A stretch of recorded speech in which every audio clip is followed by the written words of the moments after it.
Om Namo Bhagavate Vasudevaya. Om Namo Bhagavate Vasudevaya. Om, I bow to the Lord Vasudeva. Hello, friends. Today I would like to read the second sloka or stanza of the Bhagavad Gita, the first chapter. Sanjaya replied, Prince Duryodhana, material desires, on beholding the Pandava army opposing him in full battle array, anxiously approached Dronacharya, habits or past samsars or mental tendencies, Duryodhana's guru, since material desires are directed by past habit, and spoke as follows. Now it's important to understand that the Dronacharya, the guru of the Kauravas, or Dronacharya and all his team, is also the guru, the teacher of the Pandavas. Habit is the meaning of Dronacharya. Interestingly enough, in India, we have a center in Gurgaon. All of northern India is full of these names which relate to the times of the Mahabharata, and you see the battlefield of Kurukshetra up in northern India. Gurgaon means Guru Gram, which actually stands for the village of the Guru, or Dronacharya. It's supposed to be where Dronacharya lived. Anyway, that's an interesting sort of sidelight. But habit is the quality that keeps us going even when our discrimination tells us, I want to stop. I want to stop drinking, for example, but habit forces us back to it. There's a very interesting story, a true story, of somebody who was bound by the habit of drinking, and he would give it up and then end up taking another nip and go back to it. And finally, he started to take a nip, and he became so furious with himself that he gathered all his bottles and took them outside and threw them on the sidewalk and broke every one of them. And the vigor with which he did that destroyed that habit so that he never felt like drinking again. This is one way to destroy wrong habits.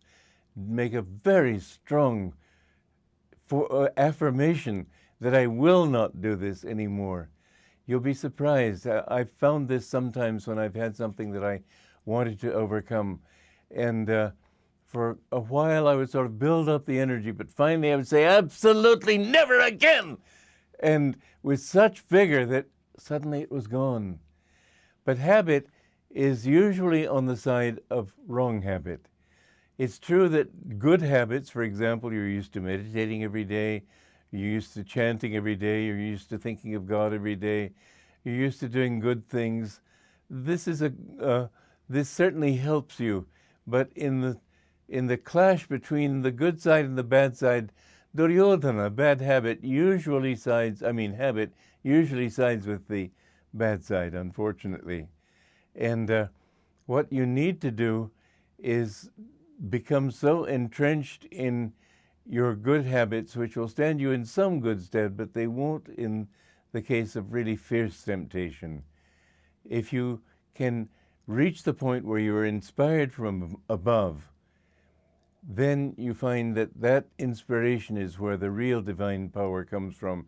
It doesn't come from your subconscious. The subconscious is too tied to many tendencies you're not even aware of.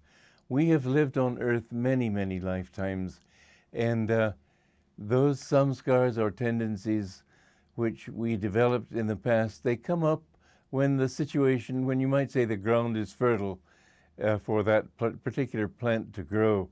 Somebody who thinks he's overcome the desire for fame is offered the opportunity to become famous. Suddenly he's all starry-eyed, thinking how wonderful it'll become famous. Or he may think he's completely immune to the opposite sex, and suddenly one person catches his attention. In one way or another, our past tendencies have a very strong influence on us. So the important thing is to understand that the power of God is greater than all of these. And as you meditate deeply, that power will come more and more to the fore. In the beginning, the spiritual path is difficult, but the longer you go into it, it's not just habit that comes on your side, but more you feel, as Yogananda put it, until efforts end in ease. The struggle of advancing, the struggle of meditating finally becomes so enjoyable. There's a friend I met, well, he was sort of a friend, I met him, and that made him a friend. Anyway, he told me that he had been alcoholic, and he decided he wanted to know God. And he took initiation from Yogananda. And his friend said to him, "What are you doing, taking up initiation when you can't give up drinking? What's the use of doing something like this?" And he said, "I can't give up my bad habit, but at least I can do something right." And so he would sit every day with a glass of whiskey in one hand and his kriya beads with which he counted his kriyas in the other hand. And after a few months of this, suddenly he thought, well, I'm getting so much fun, so much enjoyment out of my kriya practice, that what's this silly bottle doing? And he put it aside and never was tempted to it again. So the thing is that the best way to overcome wrong taste, for example, for stale cheese, is to taste good cheese. You can supplant bad habits by good habits. You can supplant bad tastes, wrong inclinations, by finding how much more pleasurable it is to live peacefully, to live in self-control, and so on. So the longer you meditate and the more you feel divine inspiration filling you, the less those temptations become a serious problem. Then, however, you still have the problem of your ego, and that is a constant battle. It is until you overcome it, and it's interesting in the Bhagavad Gita and in the Mahabharata, it speaks of Bhishma, grandfather Bhishma. He stands for the ego, and he has the blessing to not die until he gives his own body up. And at the end of the battle of Kurukshetra, he's there, the war of Kurukshetra, I should say, he is there. And lying on a bed of arrows, he's been riddled with them, and still they won't kill him. And he gives a beautiful lecture on the duties of kingship, and then he surrenders his own life up to the infinite. So the ego finally reaches the point where it must surrender itself. No one can do that for you. You have to say, God, I belong to you. I don't want this little self anymore. But the way to reach to that point is to understand more and more how much more pleasurable it is, how much more enjoyment you get, not thinking of your little self, thinking of other people, giving to other people, helping other people. That's why Jesus said it's more blessed to give than to receive. You feel more bliss when you do the right thing. And don't suppress your ego, but just sort of transcend it by expanding it to infinity. And the point comes in your meditations and on your spiritual path, where finally you look at this thing and say, well, what is this little thing I've been clinging to? It doesn't mean anything to me.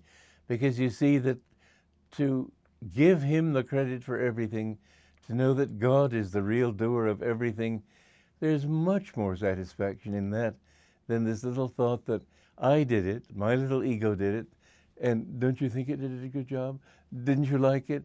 Worried about being attacked, worried about being insulted, worrying about not being appreciated. All these things are forgotten when you can really feel that God is the doer.